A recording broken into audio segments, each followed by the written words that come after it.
జిల్లా collector K Venkata Ramanareddy ఆదేశాల మేరకు తిరుపతి జిల్లా సూలూరుపేట పట్టణ తహసీల్దార్ కార్యాలయంలో గురువారం 14వ జాతీయ ఓటర్ల దినోత్సవంను నిర్వహించారు. తహసీల్దార్ కన్నంబాకం రవికుమార్ ఆధ్వర్యంలో జరిగిన ఈ కార్యక్రమంలో ముఖ్య అతిథిగా ఆర్డీఓ కార్యాలయం ఏవో గీతావాణి పాల్గొన్నారు.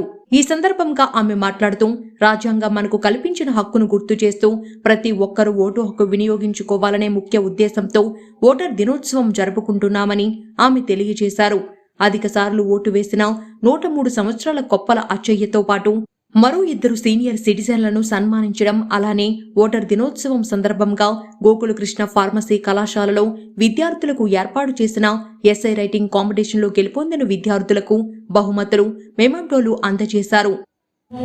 ఇంకేదైనా ఆధార్ ఎవిడెన్స్ కోసం ఉపయోగించుకుంటున్నారు. ఓటు ఎందులో మళ్ళీ వేయించనే విధంగా ఉన్నారు.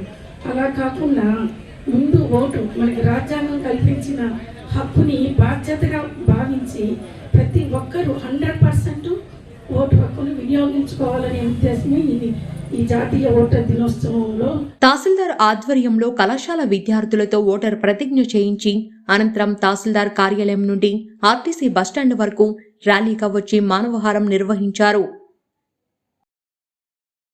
ఈ కార్యక్రమంలో municipal commissioner Nagishetti Narendra Kumar, MPDO Murali, election deputy tahsildar Pavan Kumar, Gokulakrishna pharmacy కళాశాల principal doctor B Pavan Kumar, degree కళాశాల తెలుగు ఉపాధ్యాయులు, ఏడుకొండలు, విద్యార్థులు తదితరులు పాల్గొన్నారు. ప్రశాంత ఎన్నికల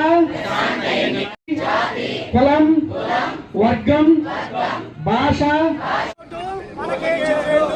ఓటుకు నోటు